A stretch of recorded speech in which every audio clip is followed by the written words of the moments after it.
असल में क्या है, ये टाइमिंग का प्रश्न है। वो अपने लिए तो टिकट मांग ही रहे थे, साथ ही अपने पुत्र के लिए मांग रहे थे, तो इस कारण उन्होंने पार्टी छोड़ दी जब ये उनकी मांग पूरी नहीं की गई। और भगवती प्रसाद सागर टिकट के लिए मोहताज नहीं हुए। आप दलितों की बात करते हो, कहते हैं कि अखिलेश यादव को सिर्फ दलित वोट चाहिए, दलित नहीं चाहिए। लेकिन आप कह रहे हैं कि भाजपा जो है वो दलित विरोधी है, लेकिन आप एक बड़ा पुलिस अधिकारी, कानपुर का पुलिस कमिश्नर, वो अपनी सरकारी नौकरी छोड़ देता है और वो भाजपा में जुड़ जाता है। जब ऐसा है कि वरिष्ठ अधिकारी हो सकते हैं, लेकिन वरिष्ठ समाज सेवक नहीं हो सकते। आप सोच रहे थे कि यहाँ पर मैं अपनी आवाज़ बुलंद नहीं कर पा रहा हूँ, तो आपने फिर बसपा को क्यों नहीं चुना, समाजवादी पार्टी को क्यों चुना? बहन जी ने कहा कि जिसकी जितनी तैयारी उसकी उतनी भागीदारी, तो वहाँ पर जाने का कोई औचित्य नहीं था। अखिलेश यादव से आपकी सीधे तौर पर मुलाकात हुई होगी, तो कहाँ से लड़ने के लिए अब उन्होंने कहा है आपके लिए, कहाँ से तैयार लेने के लिए कहा? नमस्कार, मेरा नाम है प्रशांत मिश्रा और आप देख रहे हैं बी न्यूज़ इंडिया। लगातार भाजपा में भगदड़ में तमाम विधायक भाजपा को छोड़कर किनारे हो गए। स्वामी प्रसाद मौर्य के नेतृत्व में शुरू हुए इस भगदड़ में तमाम विधायकों ने साथ छोड़ा। उन्हीं में से एक विधायक हैं बिल्हौर के भगवती सागर। भगवती सागर ने यह कहकर पार्टी से किनारा कर लिया कि उनकी पार्टी में 5 वर्षों लगातार उपेक्षा हुई। ऐसे में हम आज भगवती सागर के पास हैं और उनसे जानेंगे तमाम बातों को, और साथ ही ये भी जानेंगे कि आखिर क्यों उन्होंने भाजपा को दामन छोड़ दिया। विधायक जी, आपने भाजपा का साथ छोड़ दिया, क्या कारण रहा? मैंने 1984 में जब बसपा में सदस्यता ग्रहण की थी, फाउंडर मेंबर में मैं था, तो मैं मुंशी मजिस्ट्रेट की तैयारी कर रहा था और मैं मुंशी मजिस्ट्रेट की रिटन परीक्षा पास की थी। मैं वकालत करता था उस टाइम। मैं व्यवस्था परिवर्तन के लिए काम किया मैंने व्यवस्था परिवर्तन के लिए काम किया और उसको मेरी ज़िंदगी का उद्देश्य है भारत को स्वर्णिम भारत बनाना और जाति व्यवस्था के शिकार लोगों के साथ, सबके साथ जिसकी जितनी संख्या भारी उसकी उतनी हिस्सेदारी दिलाना। ये मेरे ज़िंदगी का मेन मकसद था। इसको मानवर कांसी राम साहब ने इस मूवमेंट को चलाया था और उनके साथ जुड़ कर के पूरे देश में मैंने काम किया। लेकिन जब वो मूवमेंट फेल हुआ तो इसके बाद मुझे ऐसा लगा कि जो इस देश के प्रधानमंत्री आदरणीय नरेंद्र मोदी जी ने ये नारा दिया कि सबका साथ सबका विकास, तो मुझे ऐसा लगा कि सबके साथ इंसाफ होगा और सबको देश के राजपाट में, जीवन के हर क्षेत्र में सबको भागीदारी मिलेगी। इस उद्देश्य को लेकर के मैं भारतीय जनता पार्टी में शामिल हुआ था। लेकिन बड़े पैमाने पर इस पार्टी में दलित और पिछड़े वर्ग के साथ साथ पूरे माइनॉरिटीज़ के अधिकारों को भी बड़े पैमाने पर नुकसान पहुंचाया गया, उनके अधिकारों को समाप्त किया गया। और एक नहीं कई घटनाएं ऐसी हैं जिसमें लगातार प्रदेश के लोग मेरे पास आते थे। चूँकि मैं बड़ा आंदोलन का एक बड़ा सिपाही रहा हूँ और मैं 3 बार उत्तर प्रदेश सरकार में मंत्री रहा हूँ, चौथी बार मैं विधायक बना, तो लोगों की ये उम्मीद थी कि भगवती प्रसाद सागर एक मूवमेंट से जुड़ा हुआ सिपाही है और ये हमारी आवाज़ उठाएगा। तो हमारे बाबा साहब के राजनीतिक गुरु जिसको मानते थे बाबा साहब संत गाडगे जी को, तो संत गाडगे जी को मैंने 2010 में झांसी में जब मैं मंत्री था तो झांसी में मैंने एक संत गाडगे जी की बड़ी स्टैचू लगवाई थी, जो देश की सबसे बड़ी स्टैचू थी चौराहे पर।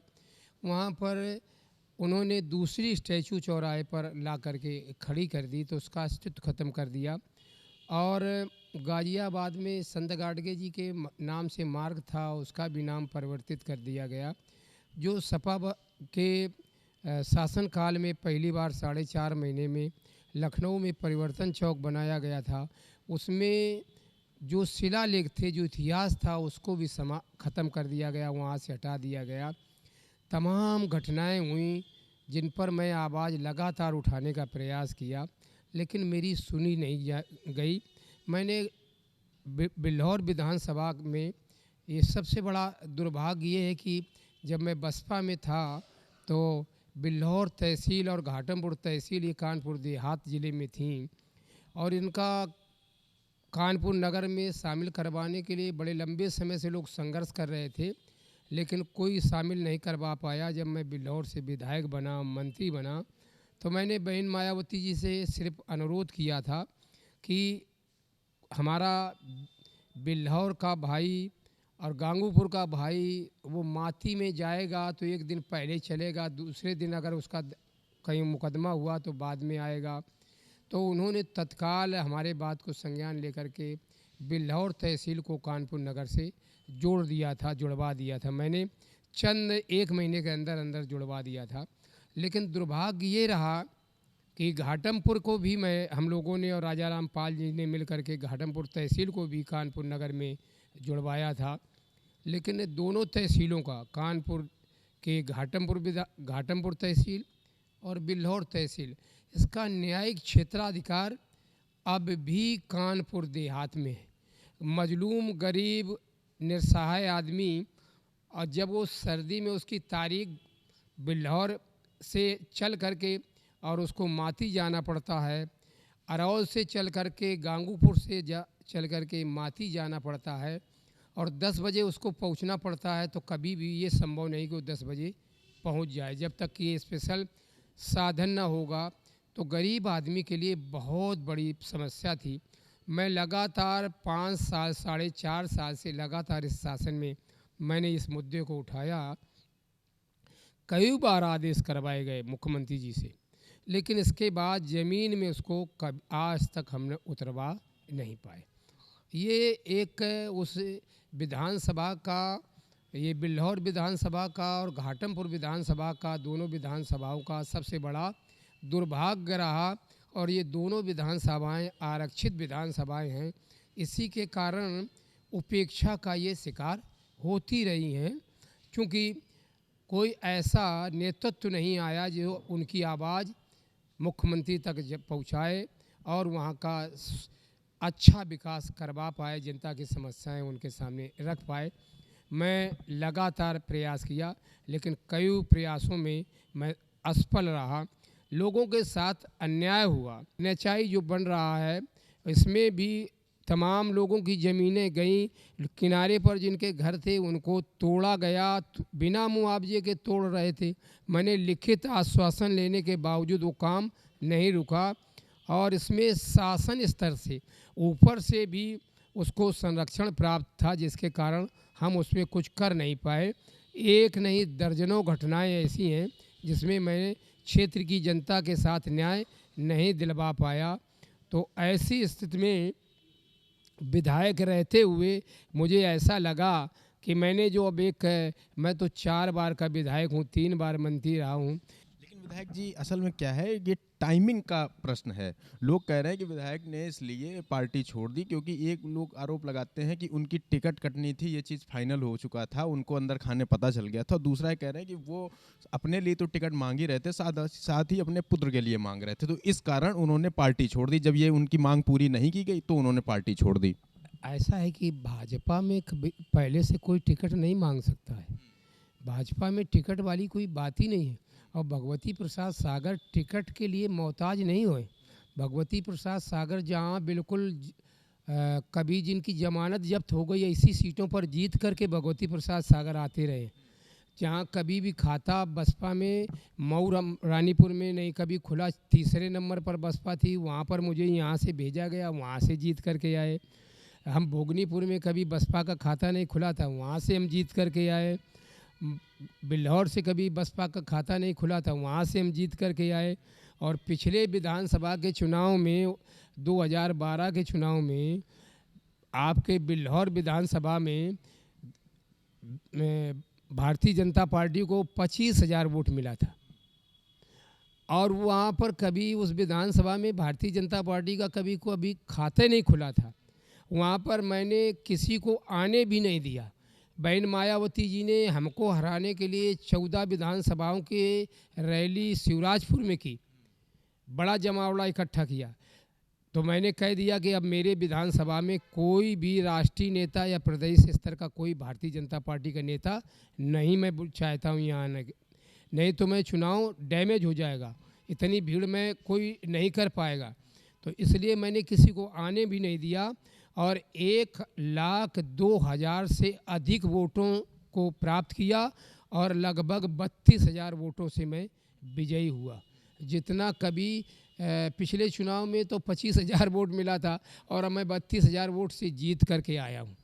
तो ऐसा नहीं, मेरे लिए तो हर दल का आदमी बाहें पसारे था कि हमारे पास आ जाओ। भगवती प्रसाद सागर एक सीट के नेता नहीं है। भगवती प्रसाद सागर ने जब बसपा छोड़ी थी और जब भाजपा में शामिल हुए थे तो एक सीट में वोट नहीं ट्रांसफ़र हुआ था, पूरे प्रदेश में वोट मजलूम समाज का और विशेषकर धोबी समाज का वोट ट्रांसफ़र हुआ था पूरे प्रदेश में, और उसका बहुत बड़ा लाभ मिला। 10 विधानसभा में धोबी समाज के लोगों को टिकट मिला था और 10 का 10 जीत करके आए थे। लेकिन लोकसभा के चुनाव में जो एक लोकसभा का एमपी था हमारे बिरादरी का राजेश दिवाकर, उसका भी टिकट काट दिया गया। तो भाई आप देंगे कुछ नहीं और वोट लेंगे और आप फर्जी नारा देंगे सबका साथ सबका विकास, तो ये तो जनता जान गई है। अब ये काठ की हांडी एक बार चढ़ती है, बार बार नहीं चढ़ती है। अब लोगों को ये पूरा आभास हो गया है कि ये सिर्फ और सिर्फ हमको फर्जी हिंदू बना करके वोट लेते हैं। ना तो दलित को ये हिंदू समझते हैं, ना ये पिछड़े वर्ग को हिंदू समझते हैं, ना आदिवासी को हिंदू समझते हैं। ये सिर्फ अछूत समझते हैं और सिर्फ वोट लेने के लिए हिंदू बना लेते हैं। और जब मुसलमानों से लड़ाने की बात होती है तो हिंदू मुस्लिम का नारा दे देते हैं कि ये आप असली हिंदू हैं। तो हम कैसे हिंदू हैं, हमारी यही नहीं समझ में आता है कि इस देश का पिछड़ा, इस देश का दलित और इस देश का मजलूम समाज का आदमी अपने आप को हिंदू तो समझता है, लेकिन उसको अधिकारों से वंचित किया जाता है, राजपाट के में हिस्सेदारी से वंचित किया जाता है। और आज भी 70 साल से अधिक आज़ादी के हो गए, आज भी आप देख लीजिए तो केंद्रीय सचिवालय में कहीं भी 1% भी पिछड़े वर्ग का कोई आदमी आपको की पोस्टों पर कोई सचिवालय में नज़र नहीं आएगा। तो ये कैसा इंसाफ है, मुझे यही नहीं समझ में आता है। अभी जो ये यूनिवर्सिटियों में और बड़े बड़े जगहों में जो पहले रिजर्वेशन था, उसको पहले पूरी यूनिवर्सिटी को एक यूनिट के रूप में देखा जाता था और उसको रिजर्वेशन लागू होता था। अब उन्होंने सब्जेक्ट वाइज कर दिया और उसमें 1% भी दलित और पिछड़े वर्ग का आदमी को किसी को भर्ती नहीं हुई। तो बड़े पैमाने पर ये 69,000 जो टीचर की भर्ती हुई थी, उसमें 19,000 पिछड़े वर्ग के और अनुसूचित जाति के लोगों को उनका पद सामान्य वर्ग को दे दिया गया। बड़े पैमाने पर नाइंसाफ़ी हो रही है। हर साल जो 30-35 IAS बिना टेस्ट के उनको डायरेक्ट बना दिया जाता है और सीनियरिटी 15 साल की सीनियरिटी उनको दे दी जाती है, उसमें एक भी दलित और पिछड़े वर्ग का कोई आदमी नहीं होता है। तो हम लोग कैसे हिंदू हैं, हमें यही नहीं समझ में आता है। तो ये तो सिर्फ टिकट कटने वाली बात नहीं है, ये तो सिर्फ हम अपने समाज को कैसे बचाएं, ये अस्तित्व बचाने की लड़ाई है। अब ये चुनाव विधानसभा का चुनाव नहीं है, ये जाति व्यवस्था के शिकार लोगों के अस्तित्व बचाने का सवाल है और प्रजातंत्र बचाने का सवाल है। एक तरफ प्रजातंत्र के बचाने वाले लोग खड़े होंगे, अस्तित्व बचाने वाले खड़े होंगे, और दूसरी तरफ अस्तित्व मिटाने वाले और प्रजातंत्र को ख़त्म करने वाले लोग खड़े होंगे। अच्छा, ये बताइए कि आप समाजवादी पार्टी में गए हैं, समाजवादी पार्टी में आपको क्या लगता है कि समाजवादी पार्टी जिन मूल्यों की आप बात करते हैं, जिन विचारों की बात करते हैं, क्या वो विचार या वो मूल्य समाजवादी पार्टी में संरक्षित होंगे?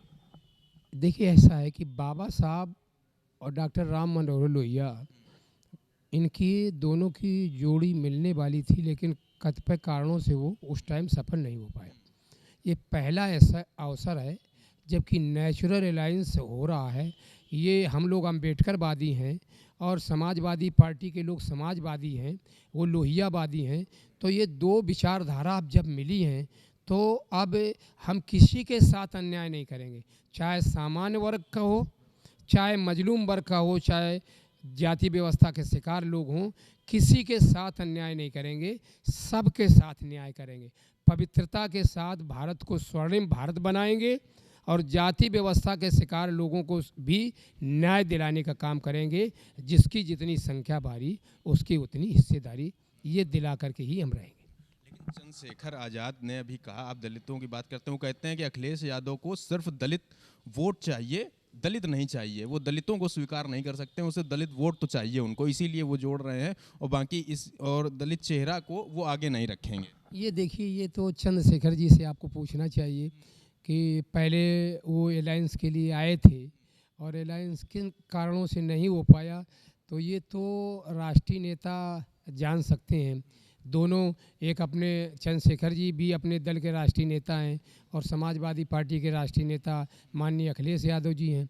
तो ये तो उन्हीं के बीच में ही क्या वार्ता हुई, क्यों फेल हुई, क्या चक्कर है, अब वो क्या कहते हैं ये तो चंद्रशेखर जी जाने, इस पर मैं कुछ नहीं कह सकता हूँ। लेकिन हम लोग अस्तित्व बचाने के लिए और जाति व्यवस्था के शिकार लोगों को न्याय दिलाने के लिए और बाबा साहब और मानवर कांसीराम साहब को मूवमेंट को जिंदा करने के लिए इस पार्टी में हम लोग आए हैं। और मुझे पूरा विश्वास है कि हम सब लोग मिल करके इस देश को स्वर्णिम भारत बनाएंगे और जाति व्यवस्था के शिकार लोगों को भी इंसाफ दिला करके ही रहेंगे। और मुझे पूरा विश्वास है कि हम इस काम में सफलता प्राप्त निश्चित करेंगे।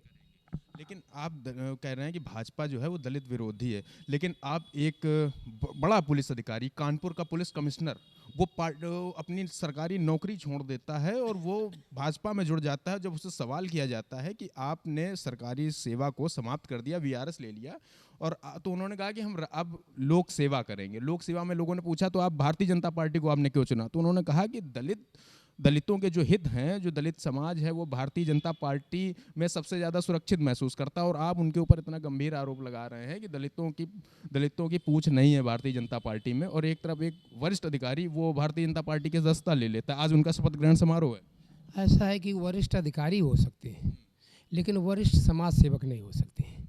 वरिष्ठ अधिकारी होना वो एक अलग बात है, लेकिन समाज के जो जिसने वेदना झेली है और जो समाज के बीच में रहा है वो उस चीज़ को जानता है। अधिकारी क्या जाने, उसने तो मलाई खाई हुई है। वो तो बाबा साहब के आरक्षण के कारण नौकरी पा गया और बराबर ज़िंदगी भर मलाई काटी, और अब वो क्या जाने कि क्या गरीबी है, क्या अमीरी है। जो ये प्रमोशन में रिजर्वेशन ख़त्म हुआ, जो ये अनुसूचित जाति पिछड़े वर्ग के लोग रिजर्व सीटों पर जो टैलेंटेड होते थे वो मेरिट में ऊपर आ जाते थे, उनको भी ख़त्म कर दिया गया।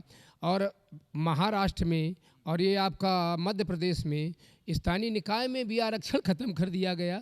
तो उनको ये नहीं दिखाई दे रहा है जो ये लोग बैठे हुए हैं भारतीय जनता पार्टी में बड़े बड़े पदों पर सिर्फ बैठाल दिया गया है, उनको कैसे बैठाला गया है, पावरलेस कर दिए गए हैं। और उनका सिर्फ आप अपनी कुर्सी बचाए रहो, आप सुविधाएं लेते रहो, लेकिन समाज के लिए कुछ ना कर सको। उनके पास कोई पावर नहीं है, सिर्फ उनको गिनने के लिए कि फलाना राज्य मंत्री फलाना है, फलाना मंत्री है, और ये आपको बड़े पदों पर बैठाल दिया गया है, लेकिन पावरलेस हैं। समाज की वो आवाज़ नहीं उठा सकते। जिस दिन समाज की आवाज़ उठाएंगे उस दिन उनको कान पकड़ करके बाहर कर दिया जाएगा। महापुरुषों ने बड़ा संघर्ष किया है और उस आंदोलन को हम जिंदा कर रहे हैं। हम उसको बचाना चाहते हैं और ये इस मूवमेंट को ख़त्म करना चाहते हैं। तो ये कोई टिकट वाली बात नहीं, टिकट कभी ना मिले, टिकट की कोई बात नहीं है। ना मेरे बेटे को चाहिए, ना मुझको चाहिए। जो जब ज़रूरत होगी जिसको, तो अपने आप टिकट तो पीछे पीछे आदमी की कर्मों से मिलती है। भगवती प्रसाद सागर जहाँ बिल्कुल जमानत जब्त जिसकी हो गई हो, वहाँ पर भी लड़ा दिया जाएगा तो मैं वहाँ से भी जीत लूँगा, चूँकि मेरा ऐसा मैंने कर्म किए हैं, ऐसा मेरा आंदोलन चलाया है। तो मेरे टिकट और उसके लिए कोई लड़ाई नहीं है। तो ना तो मैं टिकट के लिए आया हूँ, मैं तो एक जाति व्यवस्था के शिकार लोगों को और भारत को स्वर्णिम बनाने के लिए मैं आया हूँ। जाति व्यवस्था की आप बात करते हैं और दलित शोषित वंचित की बात करते हैं, और मायावती जी भी इन्हीं की बात करती हैं। बहुजन समाजवादी पार्टी में आप पुराने नेता रहे, तो जब आप यहाँ से आपका मन खिन्न हो रहा था या आप सोच रहे थे कि यहाँ पर मैं अपनी आवाज़ बुलंद नहीं कर पा रहा हूँ, तो आपने फिर बसपा को क्यों नहीं चुना, समाजवादी पार्टी को क्यों चुना? ऐसा है, बसपा का मूवमेंट बहुत बढ़िया था। मानवर कांसीराम साहब ने जब ये आंदोलन खड़ा किया था तो 6,743 जातियों में बटे हुए समाज को एक अल्पजन जो था उसको बहुजन बनाने का प्रयास किया था। और उन्होंने तो जब पहली बार चुनाव हरियाणा में शुरू हुआ था तो टिकट बँट चुके थे। तो ये कि बहलिया जो चिड़ी मार था उसको मालूम हुआ कि कांसीराम तो सब जात के लोगों को बुला बुला के टिकट दे रहा है जिनको कभी कोई पूछने वाला था नहीं है। तो वो भी कहने लगा मैं भी चुनाव लड़ना चाहता हूँ। तो मानवर कांसीराम साहब ने पूछा कि तुम्हारा कितना तुम्हारे वोट है? तो उसने कहा कि 500 हमारा वोट है। तो मानवर कांसीराम साहब ने वहाँ टिकट दे दिया था जिस सीट से वो चाहता था। तो उस सीट को चमार समाज के भाई को उन्होंने टिकट दिया था। तो उसको बुलाया, कहा तुम टिकट वापस कर दो। तो उसने कहा मैं टिकट वापस नहीं करूंगा। तो उन्होंने कहा कि मैं दूसरी अथॉरिटी लेटर जारी कर दूंगा और इसमें लेटर लगा दूंगा तो इसको तो मैं चुनाव लड़ाऊंगा बहलिया को 10,000 के लगभग वोट मिला। और उसको जो वो निर्दलीय लड़ा था चमार, उसको 300 वोट मिला। तो वो पूरे प्रदेश में नेता बन गया अपने समाज का। तो मानवर कांसीराम साहब की तो ये सोच थी कि हर व्यक्ति को, कोई भी किसी भी जात का व्यक्ति कोई किसी के ऊपर निर्भर न रहे, सबको अपने अपने पैरों पर खड़ा होना पड़े, कोई किसी के साथ भिखारी बन करके मांगने वाला न रहे, सब राजा बने, ये सोच थी। और उस सोच को मानवर कांसीराम साहब ने नारा दिया कि जिसकी जितनी संख्या भारी उसकी उतनी हिस्सेदारी। बहन जी ने कहा, ब्राह्मण समाज का सम्मेलन जो दिल्ली में लखनऊ में था उसमें कहा कि अब ये नहीं चलेगा कि जिसकी जितनी संख्या भारी उसकी उतनी हिस्सेदारी। उन्होंने मानवर कांसीराम साहब के नारे को बदल दिया और कहा कि जिसकी जितनी तैयारी उसकी उतनी भागीदारी। तो जाति व्यवस्था के जो छोटी छोटी जातियों के लोग थे उनकी हिस्सेदारी ख़त्म कर दी गई। तो वहाँ पर जाने का कोई औचित्य नहीं था, क्योंकि वहाँ तो अब आप जानते हैं किसके हाथ में बीएसपी है, किसके हाथ में बीएसपी है, कैसे टिकट मिलते हैं। मैं तो पूरे आप विधानसभा में जाकर देखिए, मैं 3 बार मंत्री रहा, कोई एक पैसे का ब्लेम नहीं लगा सकता है। मैं पवित्रता के साथ राजनीति करता हूँ। तो वहाँ पर मैं जाने का कोई औचित्य नहीं था। जब वहाँ जिसकी जितनी तैयारी उसकी उतनी भागीदारी, तो तैयारी काहे की तैयारी है, तो उसमें तो तैयारी मेरी थी नहीं, तो वहाँ जाने का कोई औचित्य नहीं था। तैयारी का मतलब आप डोनेशन से कह रहे हैं? अब हम किसी के ऊपर कोई ब्लेम नहीं लगा सकते, कुछ नहीं कह सकते। उन्होंने ये नारा दिया था, उसमें हम फिट अपने आप को नहीं महसूस करते थे, इसलिए नहीं उसमें गए, इसलिए वहाँ पे नहीं गए। अच्छा ये बताइए कि अखिलेश यादव से आपकी सीधे तौर पर मुलाकात हुई होगी जब भी आप पार्टी में आ रहे होंगे, तो कहाँ से लड़ने के लिए अब उन्होंने कहा है आपके लिए, कहाँ से तैयार लेने के लिए कहा? अखिलेश यादव जी का मैं 84 से मैं टिकट बसपा की बांटता था, मानवर कांसीराम साहब के। जाने कितने लोगों को एमएलए और एमपी बना दिया, मिनिस्टर मेरे कहने से बन जाते थे। अखिलेश यादव जी पहली बार जब बाहर से पढ़ करके आए थे तो वो लोकसभा का चुनाव लड़े थे और मैं बसपा से उस लोकसभा का कैंडिडेट को लड़ा रहा था। तो मेरे पीछे पीछे जब मैं वहाँ काउंटिंग में था तो बसपा के लोग साफ साफ मुझे कहते थे। तो अखिलेश जी पूछ रहे, महाराज सिंह यादव जी से जो बर्थना से विधायक रहे हैं, उनसे पूछा कि ये कौन है जिसको सब लोग साफ साफ कहते हैं। तो उन्होंने बताया कि भगवती प्रसाद सागर हैं, ये कांसीराम जी के बहुत वफादार और बड़े नेता हैं। तो उस टाइम हमारी मुलाकात हुई थी, या तो अभी 4 दिन पहले ज्वाइनिंग के 1 दिन पहले मेरी बात हुई। और बात हुई तो जो शालीनता, जो आत्मीयता मैंने उस नेता में देखी, वो मैंने इतनी आत्मीयता मुझे आज की तारीख में कोई दिखाई नहीं दे रहा। इतने बड़े नेता में कहीं कोई दिखाई नहीं दे रहा है। जब हम लोग बाहर चले, कोई टिकट की कोई बात नहीं हुई, ऐसे अनौपचारिक भेंट हुई और बातचीत हुई, बड़ी आत्मीयता से बात हुई। लेकिन जब हम लोग बाहर चले तो वो आदमी जो राष्ट्रीय अध्यक्ष हो, जो पूर्व मुख्यमंत्री हो, वो बाहर तक के सब लोगों को छोड़ने आया। और जब हम लोग ज्वाइनिंग हो रही थी तो एक चीज़ और मुझे बड़ी मार्मिक लगी कि सीट लगी थी तो बीच में उनकी थी एक बार, और उसके बाद स्वामी प्रसाद मौर्य की थी और फिर मेरी थी। तो जैसे अखिलेश जी आए तो उसमें उनकी अखिलेश जी की सीट में एक टावल लगी थी और किसी में टावल नहीं लगी थी। तो उन्होंने आते ही तुरंत अपने हाथ से टावल को झटका और टावल को नीचे किया, उसके ऊपर बैठ गए। मतलब उस आदमी के अंदर लगा कि ये समानता वाला, इसके अंदर ईगो नहीं है। ऐसा उदार और आत्मीयता वाला नेता मुझे दूसरा कोई नहीं दिखाई दे रहा है। और उसने भी अपने समाजवादी पार्टी में अंबेडकर जैसे लोहिया वाहिनी थी, ऐसे उन्होंने अंबेडकर वाहिनी किया है और उनका कंसेप्ट पूरा क्लियर हो गया है। क्योंकि अगर अखिलेश यादव जी को मुख्यमंत्री हटने के बाद अगर ये कालिदास मार्ग को, मुख्यमंत्री आवास को गंगा जल से न धोया जाता और टोटी चोर और ये सब ना कहा जाता तो उसको झटका नहीं लगता। वो भी अपने आप को बड़े वो समझते थे, लेकिन उनको भी झटका लगा। तो झटका जब लगा तो उस आदमी ने भी अपने आप को, जिस तरह से बाबा साहब को झटका लगा था तो पूरे देश में बड़ा परिवर्तन हुआ, उसी के कारण हम लोग यहाँ पर बैठे हैं। ऐसे उनको झटका लगा तो उन्होंने पूरा अंबेडकर मिशन और लोहिया मिशन को एक करने के लिए पूरा प्रयास किया है। और वो दिल से अब लोगों को जोड़ रहे हैं, प्यार से जोड़ रहे, आत्मीयता से जोड़ रहे हैं। अब ये मूवमेंट आगे बढ़ेगा, इसको कोई रोकने वाला नहीं है। तो अभी यानी ये कंफर्म नहीं है कि भगवती सागर कहाँ से चुनाव लड़ेंगे? कुछ नहीं, कोई कंफर्म नहीं है। भगवती प्रसाद सागर को कहेंगे चुनाव लड़ लो तो लड़ लिया जाएगा। खराब से खराब सीट में जहां उनका कभी भी कोई कैंडिडेट जीता ना हो, जमानत जब्त हो गई हो, ऐसी सीट से भी कहेंगे कि भगवती प्रसाद सागर चुनाव लड़ लो, ऐसी सीट से हम लड़ेंगे।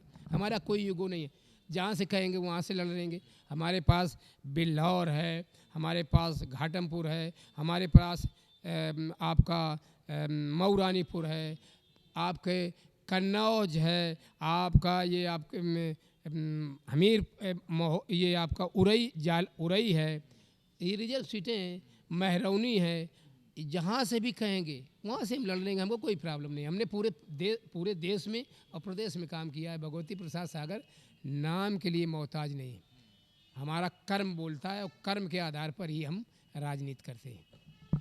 ये थे आत्मविश्वास से लबरेज भगवती प्रसाद सागर, जिन्होंने कहा कि शोषित, वंचित और दलितों की आवाज़ उठाने के लिए मैं समाजवादी पार्टी में आया हूं और समाजवादी पार्टी जहां से कहेगी, जिस जगह से वो नहीं जीती होगी, मैं वहां से चुनाव लड़ने के लिए तैयार हूं। अगले अंक में मिलेंगे फिर किसी खास व्यक्ति के साथ, तब तक दीजिए इजाज़त। नमस्कार।